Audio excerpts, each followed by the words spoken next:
How's it gaming? I'm Phil in the Blanks, and welcome back to Let's Play Super Mario Galaxy. We have already beaten the game. We beat Bowser with all 120 of our stars, which means there's not really much left to show, but I wanted to end this Let's Play with a couple things, one of which is the library, a completely optional area in the game where there is a storybook read by Rosalina, and there's more and more chapters the farther in the game you are, and I kind of wanted to lump them all together. This is 100% optional and not everyone's kind of thing, which is why I kind of left it out of the main Let's Play, but I thought this was a good kind of little epilogue episode to check it out here.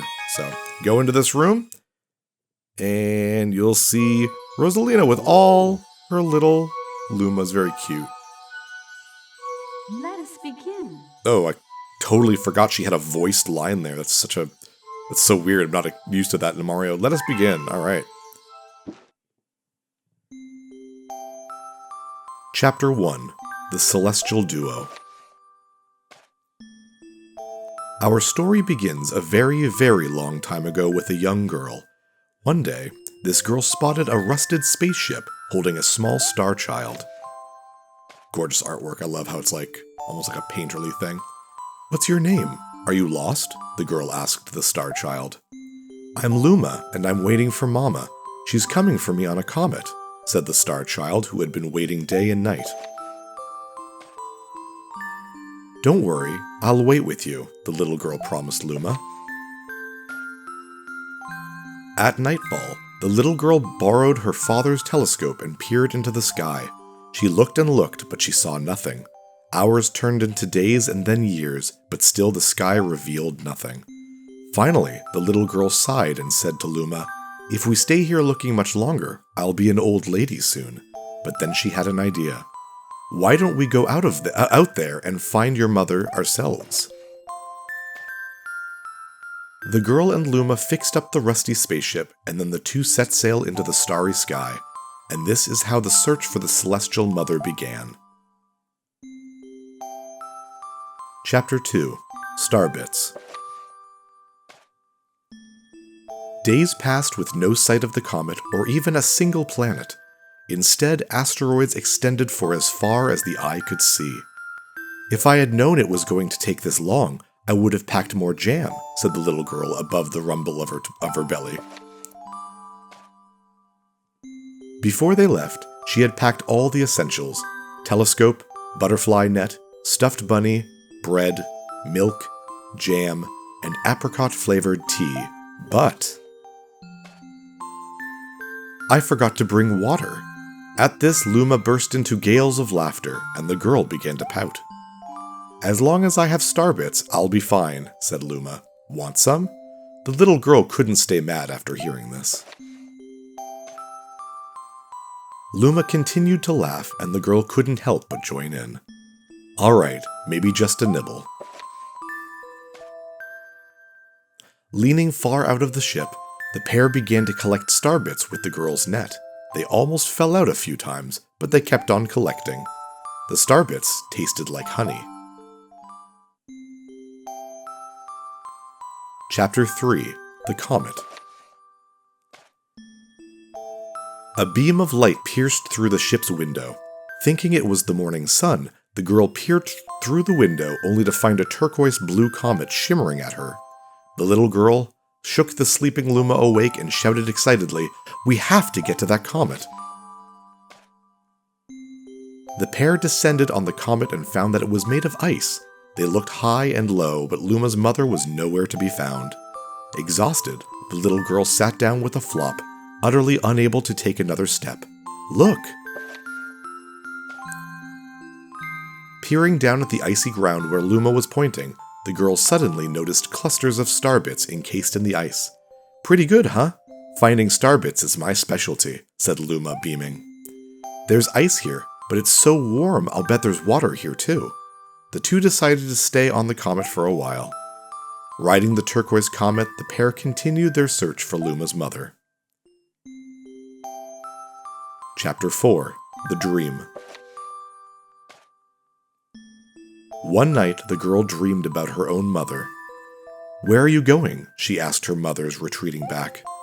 Without turning, her mother replied, "Don't fret, dearest. I'm not going anywhere."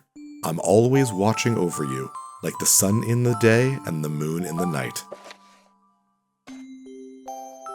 A wave of sadness washed over the girl. What about when it rains and I can't see the sun or the moon? Her mother thought for a moment before responding. I will turn into a star in the clouds and wait for your tears to dry. When she awoke, the girl's face was damp with tears. You have starbits in your eyes, said Luma to the girl. Wiping her face, the girl replied, Those are tears, not starbits. I'm crying because I'll never see my mother ever again. At this, Luma began to cry too. Mama, oh mama. The pair traveled through the starry skies, and though they encountered many other comets, not one of them held Luma's mother. Luma was despondent. Now, Luma, the rain clouds won't go away if you keep crying, the girl said, giving Luma a squeeze. I'll give you a present if you stop. The girl closed her eyes and said gently, I'll take care of you. With these words, she felt a small spark in her heart. Chapter 5. Home. The kitchen will go here, and the library will go over there, the girl said busily to herself. We'll put the gate here. Ever since the girl took Luma under her care, she'd been bustling about at a feverish pace. It's a lot of work, but it's worth it to make a happy home. It turned out that starbits weren't the only things buried in the ice. There were tools and furniture, unlike any they had ever seen, and the girl used them to build a home. Looking at the completed house, Luma remarked, Don't you think it's awfully big for just the two of us? With a library, a bedroom, kitchen, fountain, and gate, it was certainly spacious, but still, something seemed to be missing. If only my father, brother, and mother were here, the girl said wistfully. Indeed, the house was too large for its too small residence. That night, clutching her favorite stuffed bunny close to her heart, the girl fell asleep in the starship. Chapter 6. Friends. Then one day, while the girls sat sipping tea, a tiny apricot-colored planet appeared on the horizon. From the planet, another Luma of the same color emerged. Do you two know each other? The girl asked the two Lumas gleefully. Despite the girls' excitement, they seemed uneasy. The two Lumas neither drew closer nor backed away from each other. Instead, they just stared. Then one Luma broke the silence. My mama. At once, the apricot Luma parroted back, My mama, my mama, my mama, my mama. The two Lumas began to dance around the girl frantically, and neither showed any sign of stopping. The girl was so charmed by this adorable scene that she couldn't help but laugh, and that's when something very strange happened. Suddenly, more Lumas began to pop out from the apricot planet. They were different colors, but they all shouted the same thing, My mama, my mama. The sight of all the shouting Lumas only made the girl laugh harder. What am I going to do with all these children? The Lumas just stared blankly as she doubled over laughing. I guess we'll have to name each and every one of you. Tomorrow, once she had finished naming them all, she would begin moving all the Lumas into the new house. Chapter 7. The Telescope. After seeing their 100th comet, a sudden thought popped into the girl's head. I wonder if my home planet is still as blue as it was. That's when she remembered her father's telescope. Peeking into the telescope, a tiny blue dot floated into sight. It was smaller than a starbit. How strange. It's so far away, but it feels so close. She twisted the knob of the telescope, and the blue dot grew until she could make out a grassy hill dotted with flowers. It seemed very familiar to her. Zooming even closer, a terrace on the hill came into view. I used to go stargazing there when I lived on my home planet. She remembered rubbing the sleep out of her eyes as she followed her father up that hill to look at the stars. She remembered how she and her brother would sled down that hill. She remembered having picnics with her mother on that hill on bright and windy days. And... I want to go home.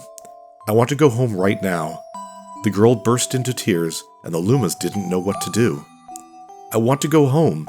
I want to go back to my house by the hill. I want to see my mother. The girl was shouting now, her face wet with tears. But I know she's not there. I knew all along that she wasn't out there in the sky. Because...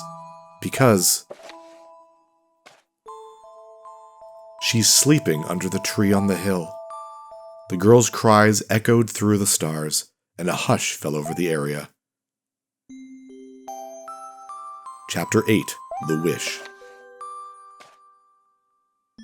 Though usually quite cheery, one day the girl became sad again. Luma drew close and tried to comfort her. "Mama, you still have me.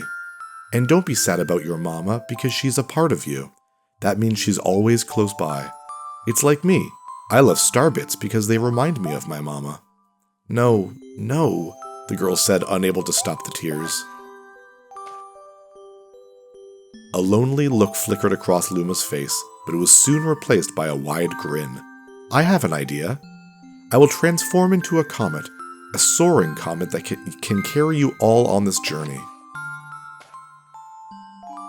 With that, Luma, trailing bands of white, soared high into the sky and just as quickly started to plummet back down. Kaboom! Kablam! The ground shook, and a bright light poured out of the crater that the Luma had created. The bands of light twisted together to form a comet tail, and the Luma emerged, reborn as a comet. The girl could scarcely believe her eyes. "But how?" she kept asking. "Our destiny as Lumas is to transform into different things," said a red Luma who had suddenly appeared. "Stars, comets, planets, we can become all of these things. When I grow up, I want to become a star that makes someone special smile," said a green Luma. A blue Luma chimed in. That Luma turned into a real cutie of a comet, didn't he? All of the Lumas together said, "No more crying, Mama." "Thank you," said the girl in a whisper, and she pulled the Lumas close and hugged them. From that day on, Starbits no longer fell from the girl's eyes. The comet set forth for the girl's home planet, its long tail blazing proudly behind it. Final chapter: Family. With its many Lumas and telescopes, the comet was quite a sight to behold. The girl and the Lumas were proud to call it home. At a welcoming party for a new Luma, the girl gathered everyone in the kitchen and said in a louder voice than usual, "All right, everyone, let's make a cake sprinkled with star bits. Then it will be a star cake." The Lumas excitedly began to gather the ingredients. As she watched the Lumas scurry about, the girl smiled and thought to herself, "This is my family now, and I will stay with them until they're ready to leave the nest. And when they do leave, I'll see them off with a smile. Because that's what makes a mother happiest." That night, when the girl lay down to sleep, a soft light enveloped her and reminded her of the blue planet she once called home. But it would be nice to return home once every 100 years to nap in my favorite sleeping nook. The comet carrying the Lumas and the girl continues on its journey to this very day. With more family members in tow than can be counted, it's said that the comet visits the girl's home planet once every 100 years, its proud white tail glittering in the sky. The end. Epilogue. Good night. Though it was time to sleep, the Lumas were so excited that even a bedtime story couldn't calm them down. What's this new world gonna be like? I hope it's wilder than the last. Mama, I'm scared. Can I sleep in your bed?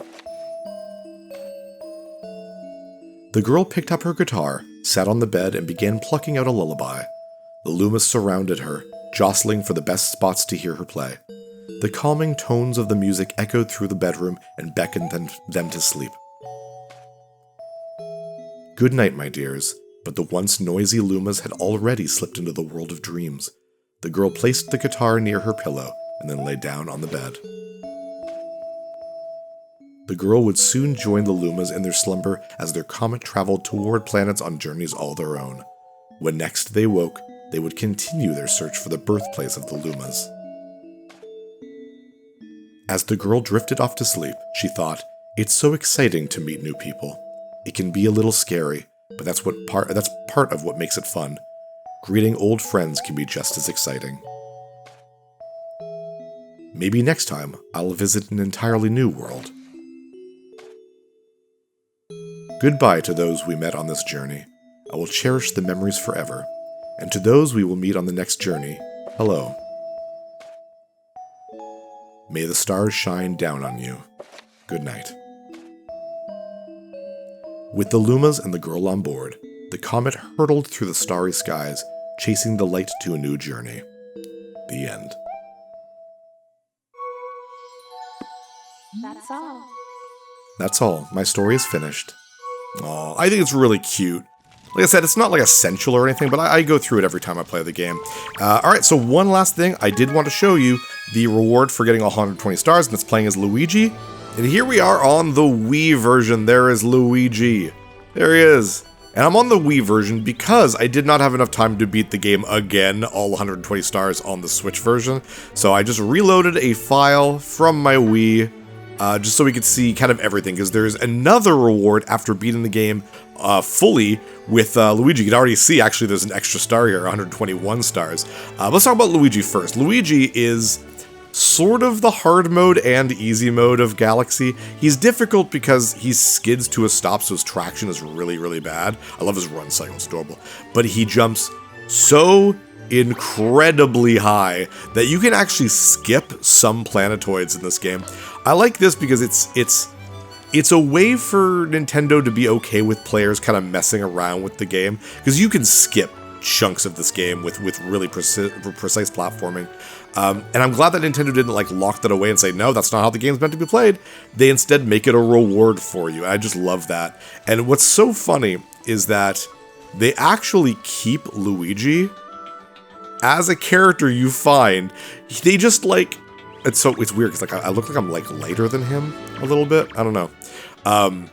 But when you rescue him, he's just like, oh, hey, it's a Luigi, another me, whatever, weirder things have happened. Like, he takes it in stride, and it's super, super funny. But yeah, other than that, Luigi plays pretty much identically, you know, everything else is the same. Can I point out also, other than the fact that we're looking at this at, I think, 480p or something, this is still a gorgeous game. Man, this is a Wii game, and it still looks amazing.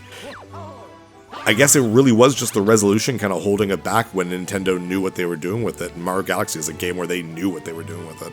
Absolutely stunning. Anyways, so once you beat the game again with all 120 stars, there is a single last level unlocked.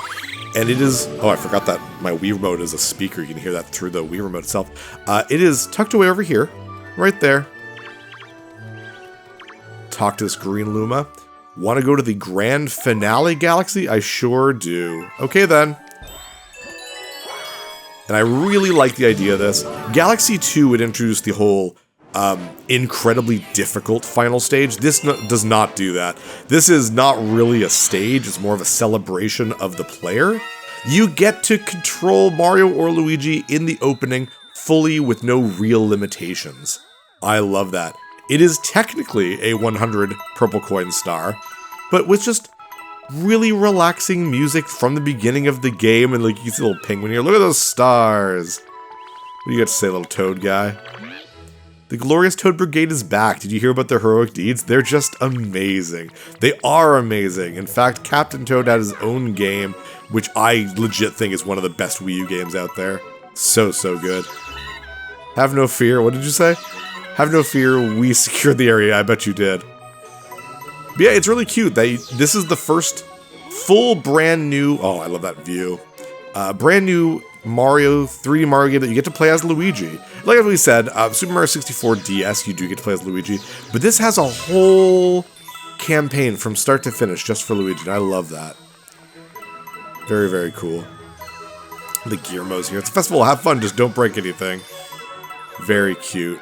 There's nothing to do. I don't even think you can die here because there's no like fall damage or anything like that. So Oh, it's you. How have you been? This here is one amazing festival. The kids are having a blast. Little coin stuck behind here. Where? Yeah, there's Captain Toad. I'm doing my best impression of the Toad Brigade captain. Not bad. Oh, it's not. He's the yellow Toad. That's interesting. Is Captain Toad here? Can I jump in the water? I don't think you can, actually. Oh, you can right here, but you can't jump in the water. We're missing quite a bit. Oh, there's Penguru. Hey, Penguru. You sharing a moment over here? Look at Peach's castle. It's even more impressive than I imagined. You can't actually get to Peach's castle, which is like my only real, I guess, complaint. But it's still very cute. Hey, it's me. It's me, Billboard. Should have been Philboard. He was the coolest one. Your world is such a cool place. If only I weren't a sign. Yeah, that's fair. Nice big trail right here. It is satisfying to get a ton of coins. Oh, you can go to the castle a little bit. That's pretty cool. I mean, not the whole way. But you can get... Oh, there's Captain Toad. Mr. Luigi, you gotta hear this. We did such a good job. They're promoting us to Royal Guards. With me as the Royal Guard Commander, nobody will ever kidnap Princess Peach again, ever. Yeah, sure. Koopas, Boos, giant, overgrown moles, whatever. Bring it on.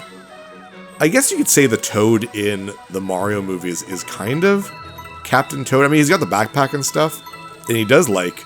Doesn't he like become a guard between Mario and Mario Galaxy? I don't know.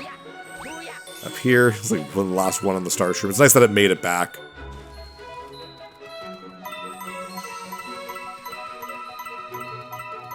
There we go. And boink. Oh, and I forgot to mention, in the storybook with Rosalina, you saw the, like, not the Star Shroom, but like the mushroom spaceship kind of in the storybook, and how they kind of abandoned it. And then in the ending of the game, if you 100% it, you get to see the, like, mushroom kind of rusted down and overgrown with moss. Just to kind of really drill in that, by the way, the story was about Rosalina. I just think that's really cute. Talk to you. Luigi, there's a congratulations letter here for you. Do you want it? And this is, if you have the Wii, goes into your little Wii thing. Oh, I sent a letter to the Wii message board. Which, oh, well, kind of want to show it. Can I show it? I don't think, no, I can't go back to the Wii menu. It's a cute picture of Luigi and Rosalina. It's actually really neat. I think on the Switch version, they sent it to your photo album, which is kind of cool that they kept that little feature. Anyways, you cannot go in. This is as far as you can go. With that, that is the final star. If you played through the entire game twice, that's 242 stars, man. That is a lot of stars. But with that, we are finally at the end. I really hope you enjoyed yourself. This was a fantastic playthrough, like, it's fun for me, basically, because I adore Mario Galaxy. And, yeah, plenty more fun games this year. Yeah, I'll save the game, whatever. With that, I'm filling the blanks. See you next level. Thank you so much for watching this playthrough, and remember to hit that subscribe button to see what I'll play next. Big thanks to my patrons who are supporting me, it means a lot. If you'd like to support my channel, share my videos with some friends, or consider visiting my Patreon page.